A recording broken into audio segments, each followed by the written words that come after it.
Hi, I'm Ann Lewis, and I'm here at GDC with Andy Buck, Senior Programmer on Grow Home.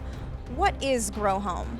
It's an adventure of a procedurally animated little kind of robot character called Bud, and he's tasked by his mom, the mothership, with the job of growing a star plant, collecting the seeds out of it, taking the seeds back to mom, and she'll then use those seeds to save his planet and re-oxygenate his world. This is a really experimental title. It's something that we at Ubisoft have never really done before. Can you talk about how this came to be? It all started out with one guy's idea that maybe he could optimize the way we do prototyping of characters within game worlds. So he said it'd be really cool if we didn't have to try and involve an animator and an artist every time we wanted to animate. So he said, how about instead if I tried to solve the idea of simulating a fairly effective looking biped, so you could have a little character and put him in the game world and he would just be able to interact with it. He'd be able to run around, grab things, drag things around. That's really where his intention started, and he set off initially in his own time, and then he was given a little bit more time from his leads and from people around him to devote real company time basically. And it turned out that he got a really good little character, and instead, rather than say let's make a thing that we can put in games, we turned it on its head and said let's make a game that we can put around this thing. That's pretty much where it came from, and that's what's become so lovable about Grow Home. Grow Home is really about player ownership. What does that mean? Player ownership really means that the player has a great deal of control over their environment. They can write their name in the sky if they want to. You know, it's completely free.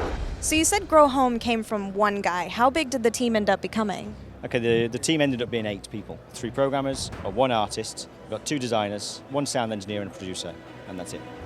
And it's a very mixed group of talents, some more experienced, some very junior. How did you pick these people?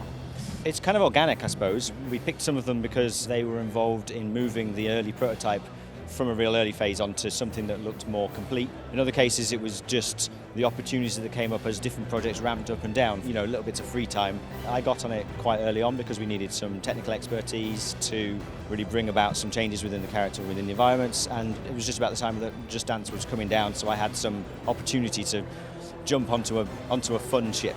So what are some of the differences between working on a big project versus a small project? Okay, so they've got, pluses and minuses in both cases, I think. So big projects, you've got that real big opportunity to make a really expansive experience, something that's got loads of detail, something that's got loads of depth. Whereas in a small project, you've got the real kind of focus on the core mechanics that you want to portray because you've got to optimize for your time. And you've got a real kind of tiny communication cycle, so you can literally turn around to the designer and say, hey, how about this? Yeah, we'll try that. It's very low risk as well, which is really nice. You can try all sorts of crazy stuff. So you've worked at different studios. What's it like working at Ubisoft? There's lots of openness towards the individual's creativity. And Ubisoft's really the first studio that I've worked at where that individual creativity is really kind of nurtured. The simple answer is awesome. Thank you so much for talking to us. That's fine. It's really been good.